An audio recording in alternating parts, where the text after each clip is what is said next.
Nah, sumber informasinya juga mungkin berbeda gitu loh. Sekarang ini ya kalau kita bicara TikTok, bicara Instagram, itu yang menyampaikan berita bukan lagi news anchor, tetapi KOL, Iya. ya kan, konten kreator. Tapi yang paling murah itu Dan paling gampang. paling gampang. Ya, sudah. Modal korek api sebiji. Tapi kalau itu terjadi kan, kebakarannya kan bisa meluas. Iya. Yang terbakar bukan cuma lahan kecil yang mereka ini targetkan, tapi juga bisa kemana-mana. Bahkan satu hutan bisa terbakar. Faktanya memang pada hari ini kita tergantung kepada impor. Kalau bicara bahan bakar minyak, produksi dalam negeri kita 600.000 barel per hari, konsumsi 1,6 juta. Jadi 1 jutanya atau mayoritas itu kita impor dari luar. Nah, kalau impor dari luar berhenti kan kita jadi apa? Kita kan kedodoran gitu loh. Aktivitas akan berhenti.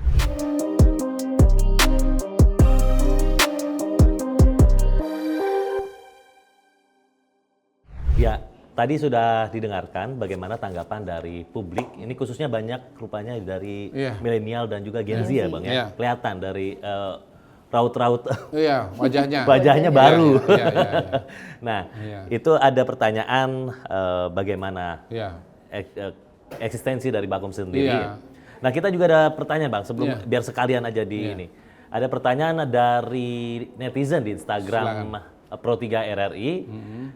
Kita bisa lihat di @rri.co.id ada yang menyampaikan komentarnya seperti ini Bang. Yang pertama, dia ada 2 pertanyaan dari @anggian_asan. Ada 2 pertanyaan. Yang pertama, apa saja tugas pokok fungsi dari masing-masing? Karena Bakom ini kan mengurus komunikasi Indonesia dari Sabang Merauke, Miangas, Pulau Rote. Terlalu luas, ada tenaga ahlinya tentunya. Dari tenaga ahli itu masing-masingnya apa-apa saja Bang. Dan ini yang kedua, strategi yang dilakukan oleh Bakom untuk meningkatkan efektivitas sosialisasi capaian kinerja pemerintah, meningkatkan kesadaran dan juga partisipasi masyarakat. Nah, ini dari @anggian_asan. Terus ada lagi dari Nggak satu-satu, lupa nanti. Boleh dijawab. Boleh deh. Ya. Nah, jadi pertama, Perpresnya udah bener tadi 96/2025. Jadi tugas Bakom itu adalah orkestrasi komunikasi di pemerintahan untuk program-program strategis. Itu tugas dari kelembagaan. Nah, kalau tenaga ahli utama, tenaga ahli madya, tenaga ahli muda, tenaga ahli terampil, itu adalah mereka-mereka yang bekerja di Bakom. Bakom sendiri itu ada 2 kategori pegawai. Pertama tenaga ahli, yang kedua sekretariat. Yang notabene diisi oleh kawan-kawan PNS ya untuk operasionalisasi dari kantor Bakom secara hari-hari. Nah, tenaga ahli ini dibagi ke dalam 4 divisi. Jadi ada divisi strategi, ada divisi implementasi, ada divisi yang berkaitan dengan kemitraan dengan media, ada juga divisi yang berkaitan dengan kementerian dan lembaga untuk koordinasi. Nah, kalau ditanya apa bedanya tenaga ahli utama dengan yang terampil, kira-kira makin ke bawah itu makin administratif dan makin teknis lah ya. Kalau yang ke atas itu konseptual, ya. Kemudian juga kita harapkan tenaga ahli utama itu bisa juga menjadi salah satu juru bicara. Karena memang kalau bicara juru bicara presiden pada hari ini kan sudah ada Pak Mensesnek, ada Pak Seskap, ada Pak Wamensesnek juga, ya Kabakom juga bisa.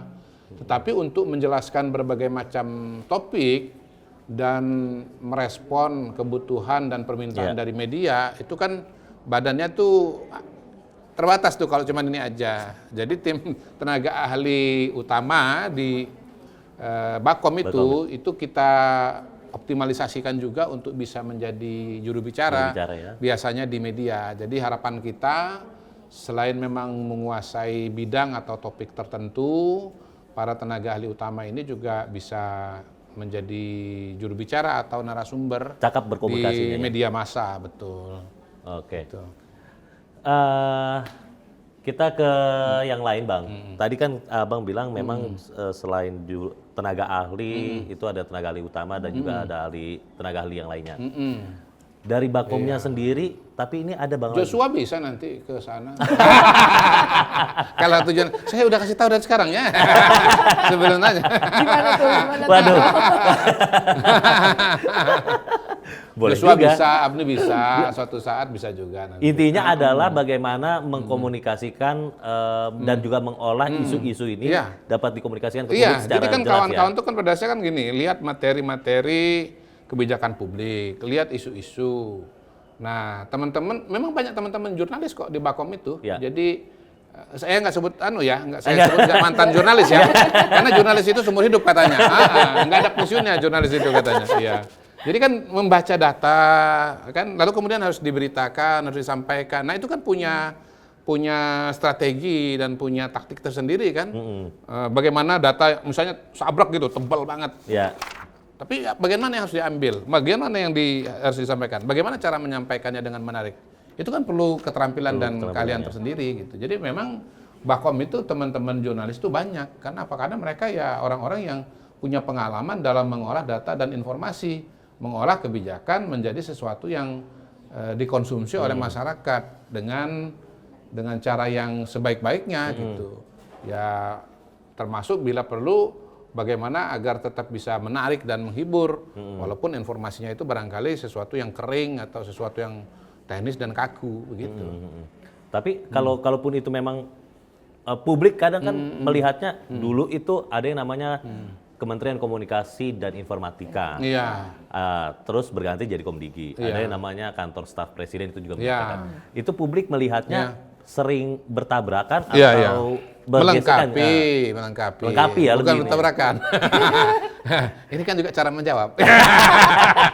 Masuk olahan itu. Iya kan. Melengkapi ya. Memang waktu saya di KSP ada permintaan juga, ada arahan juga untuk membantu proses komunikasi. Dan itu sesuatu yang dengan mudah kita lakukan karena kita memang terlibat dalam pembuatan kebijakan. Ya, bukan hanya melihat, tetapi bahkan juga ikut membantu konsep begitu. Dan dalam proses pelaksanaan misalnya ya, yang salah satu contoh nyata itu sekolah rakyat. Ya dari konsep KSP sudah ikut membantu untuk mengkomunikasikan dengan kementerian dan lembaga yang ada. Iya. Kemudian pada tahapan-tahapan persiapan sekolah rakyatnya lagi disiapkan secara fisik.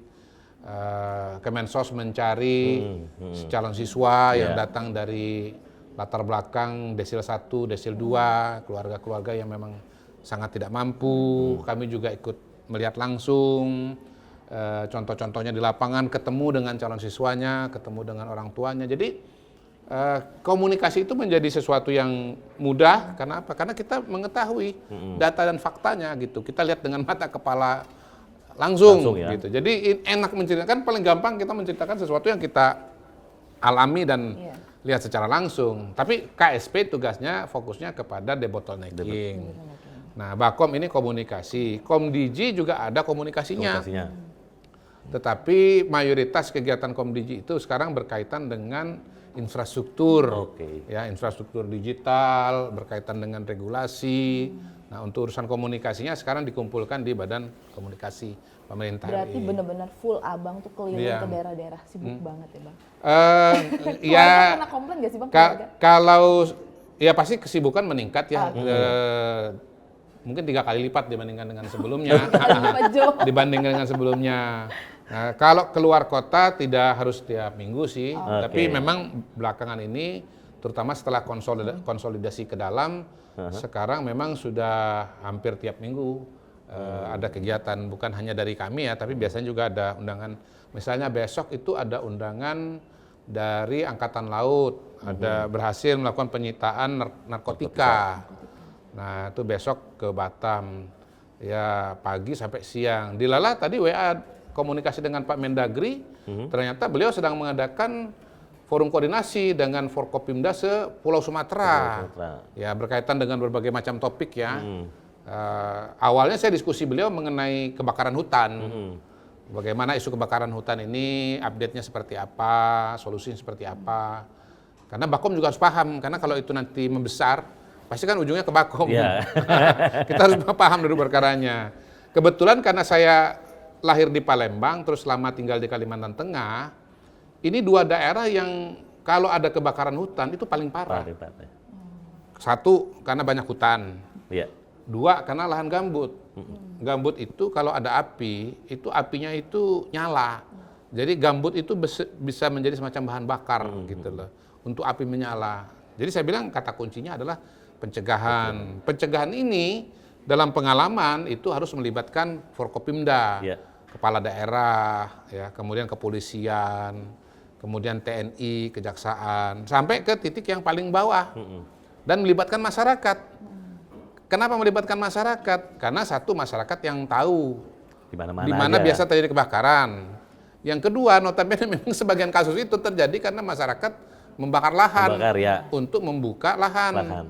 Nah, membuka lahan ini kan ada dua cara. Land clearing misalnya pakai parang, pakai traktor gitu.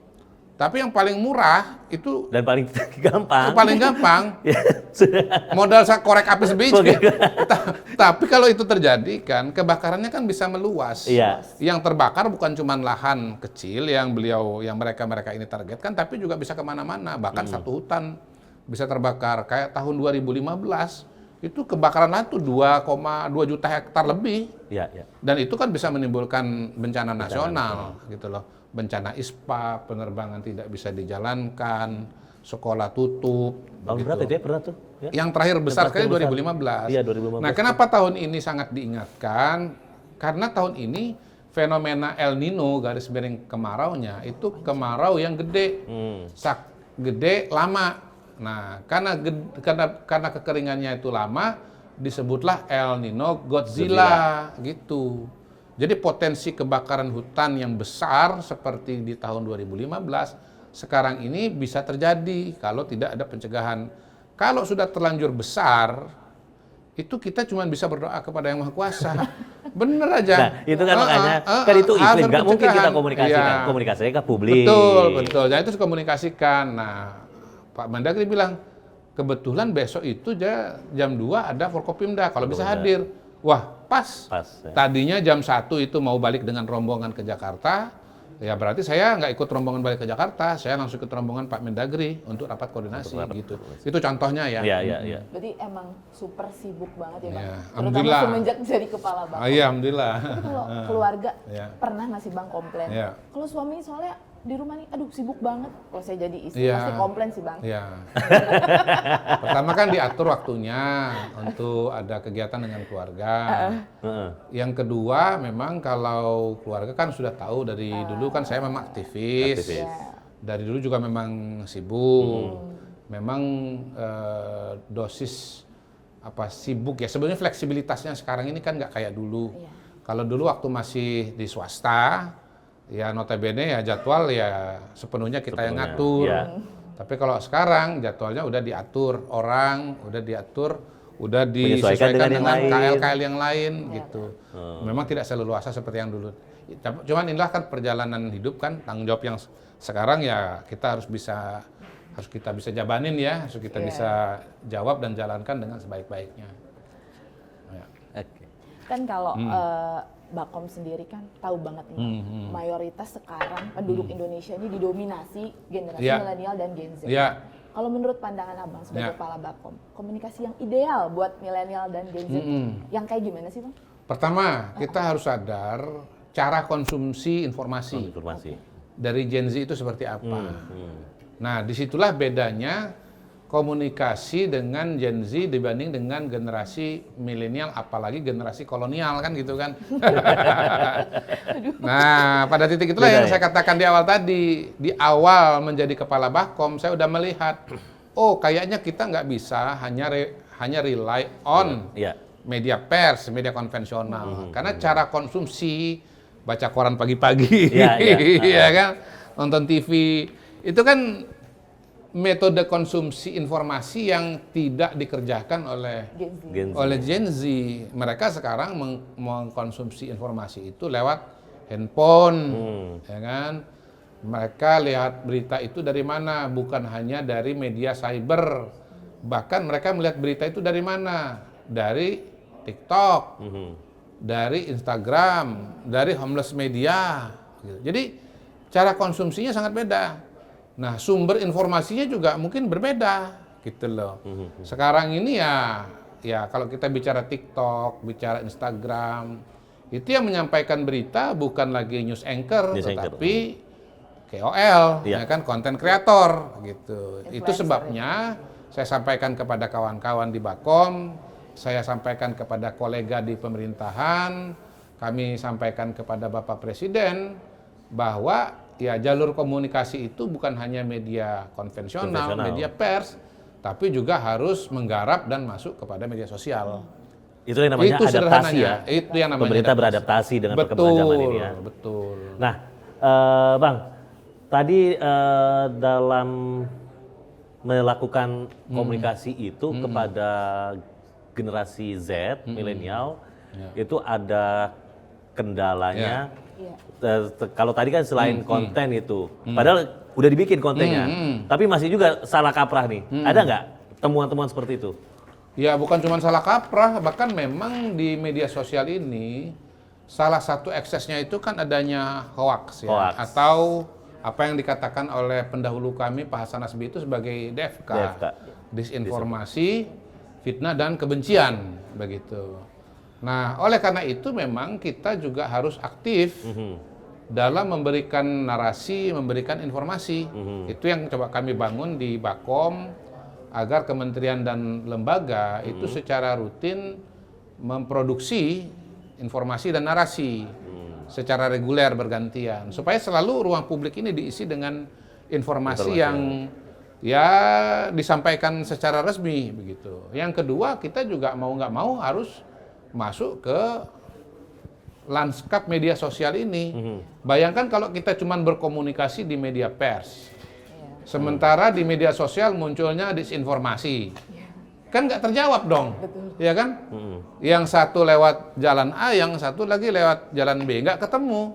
Itu sebabnya ya informasi ini bukan hanya disampaikan di media massa, tapi juga di media sosial, gitu. Meskipun itu teman-teman pers itu kan industri pers juga mengikuti perkembangan zaman ya, bikin platform-platform media sosialnya masing-masing disebarkan. Itu masih kurang, Bang? Kurang, karena ada banyak akun media sosial dengan follower yang banyak yang tidak berafiliasi dengan media massa, betul kan?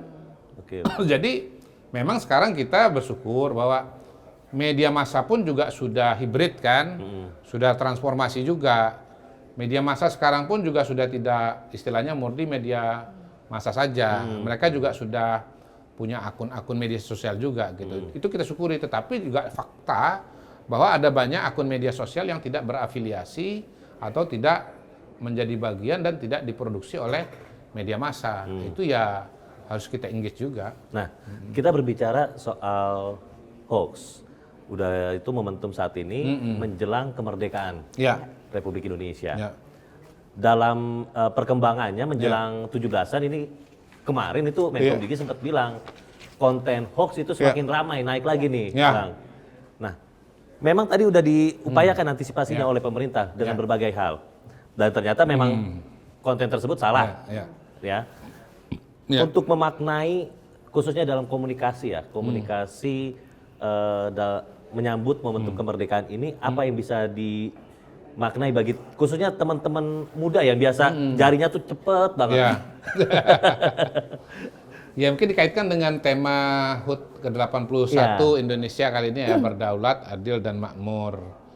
Jadi kita ingin Indonesia ini menjadi negara yang berdaulat, adil, dan makmur.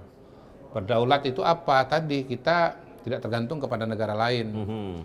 Artinya sebisa mungkin kita mencukupi kebutuhan dalam negeri. Ini kan tadi saya sudah ceritakan. Ya, berdikari lah kita ya. Ya, ini salah satu identifikasi paling awal dan paling menonjol dari Bapak Presiden Prabowo, bahwa suatu bangsa itu menjadi kuat kalau dia mandiri dalam setidaknya dua hal pokok, pangan dan energi.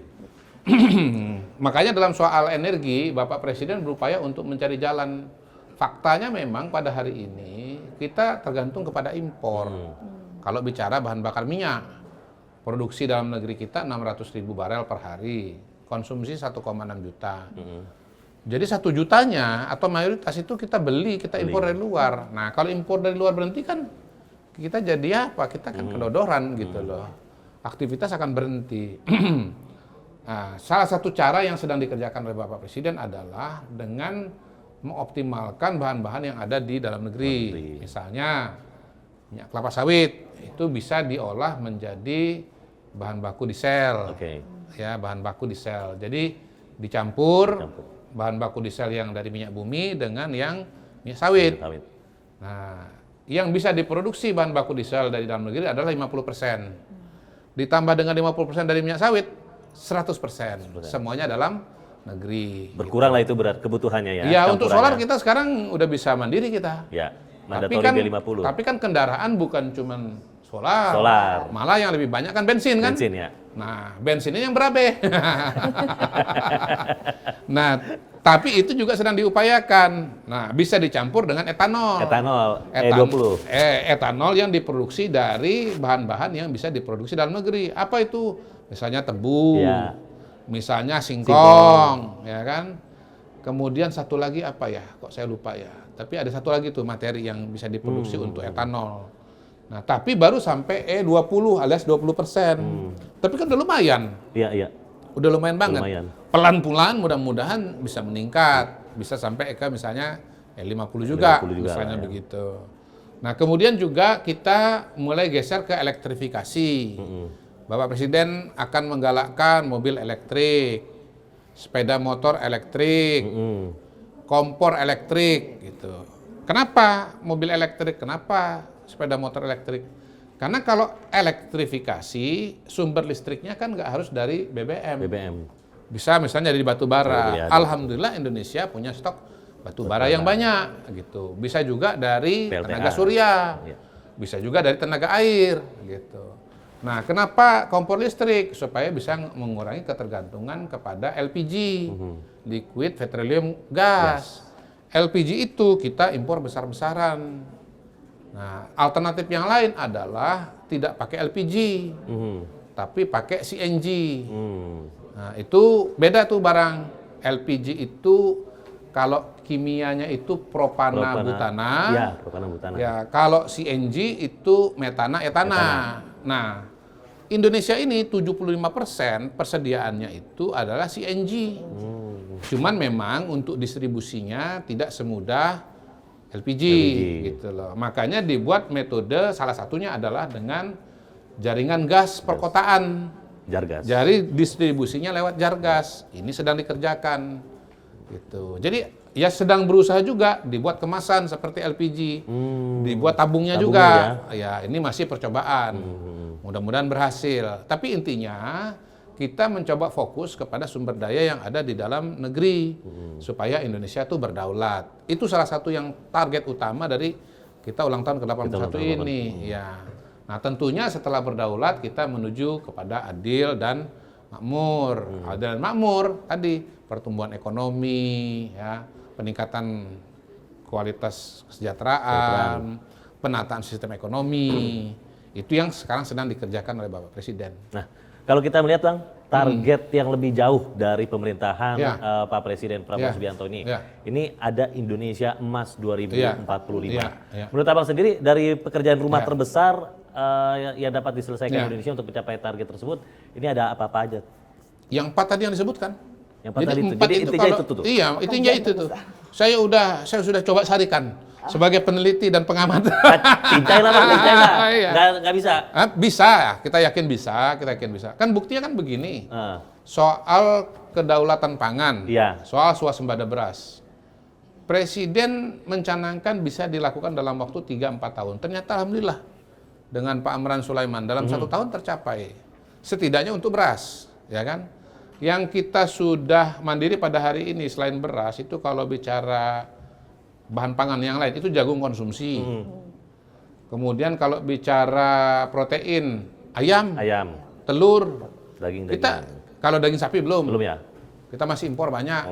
Tapi kalau daging ayam, kemudian telur, ikan ya harusnya kita sudah mandiri gitu loh. Nah, tapi untuk pengembangan kualitas sumber daya manusia kita masih panjang. IQ kita masih rendah. MBG baru dimulai, ya kan?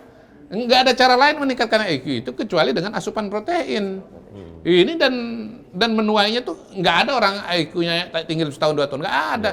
Itu effort puluhan tahun itu. Investasinya memang jangka Investasi panjang. jangka panjang gitu loh. Oke. Nah, kualitas pendidikan itu juga harus ditingkatkan. Ya. Kesehatan harus ditingkatkan. Pendapatan juga begitu. Tapi kan alhamdulillah sekarang petani senang. Ya, harga pokok petani 6.500. Oke. Sudah senang mereka, sejahtera. Indeks apa itu istilahnya, indeks petani. Apa istilah teknisnya itu udah paling tinggi Iya. dalam sejarah. Tingkat kesejahteraan petani. Iya, itu sudah paling tinggi dalam sejarah. Oke. Untuk kalangan buruh, Presiden kan lagi merumuskan perbaikan kualitas hidup untuk ojol. Ya, teman-teman ojol minta agar sharingnya 10%. Presiden dinaikkan 12%. Untuk platform 8% gitu. Jadi keberpihakan Presiden. Jadi sebenarnya banyak lah yang dikerjakan secara simultan ya. Banyak sekali. Oke. Bang, terakhir Bang. Ya. Momentum kemerdekaan 81 tahun Republik Ya. Indonesia. Boleh kata-katanya Bang secara singkat untuk Indonesia? Secara singkat tuh gimana maksudnya? Kata-kata untuk kemerdekaan 81 tahun Republik Indonesia ini bisa disampaikan apa kata-kata harapannya? Harapan, ya, jadi bersama dengan Bapak Presiden Prabowo, kesempatan untuk seluruh anak-anak Indonesia untuk bisa maju, berhasil, ya, punya mimpi itu semakin terbuka lebar.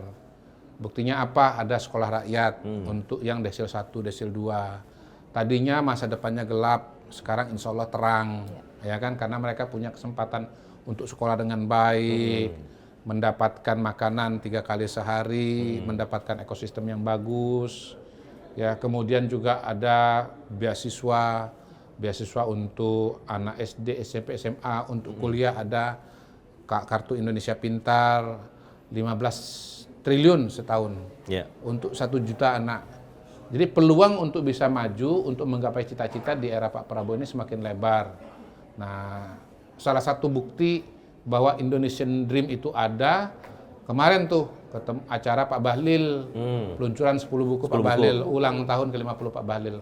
Pak Bahlil datang dari keluarga yang sangat terbatas, ayah ibunya sangat terbatas, tinggal di Indonesia Timur, lahir di Indonesia Timur, tapi dengan kecerdasannya, dengan daya juangnya, dan jangan lupa juga dengan jaringan silaturahmi, jaringan persahabatan yang baik, beliau bisa meraih Indonesian Dream. Beliau bisa menjadi ketua HIPMI, ketua Golkar, menteri investasi, menteri SDM, dan juga pengusaha yang berhasil. Nah, peluang untuk bisa menjadi Pak Bahlil itu sekarang terbuka untuk seluruh rakyat Indonesia. Jadi kalau bisa kita tarik, kita menilik kemerdekaan itu bukan cuma bicara soal masa lalu aja, Bang, tapi juga justru masa depan. Masa depan. Justru masa depan. Udah dilewati bangsa ini selama tahun. Betul. Oke. Kuncinya adalah strategi transformasi bangsa dari Presiden Prabowo. Itu dia. Masuk. Baik, makasih Bang Kodari atas waktunya bisa mampir ke redaksi Pro 3 RI dan juga dalam program Pro 3 Siniar Bakom Mendengar. Teman-teman dan juga sobat Pro 3 Siniar, ini berbagai catatan yang perlu dikembangkan untuk memajukan bangsa khususnya dalam sektor ataupun bidang komunikasi. Ya, komunikasi menjadi bagian yang penting dalam perjalanan kita menuju Indonesia Emas 2045 ya Bang ya. Pemerintah juga perlu menyampaikan informasi secara terbuka dan juga dapat dipercaya. Masyarakat ini memiliki hak untuk mengetahui, bertanya dan juga sekaligus memberikan masukannya, dan juga media ini memiliki peranan sebagai jembatan bangsa antar kedua negara, tetap sebagai penjaga pilar demokrasi ya Bang. Iya. Demikian Pro 3 Siniar Bakom Mendengar, suara Anda tetap dapat tempat. Terima kasih, saya Joshua Siombing. Next kita lebih dalam lagi Bang ya. Amin. Berbicara soal data kali ini. Nanti rutin teman-teman dari Bakom selain saya juga akan tampil di sini bersama Joshua dan Afni. Kita kupas lebih dalam lagi. Baik. Terima kasih, saya Joshua Siombing, terima kasih. Saya Fredy Ruswati, terima kasih. Dan sampai jumpa dalam episode selanjutnya.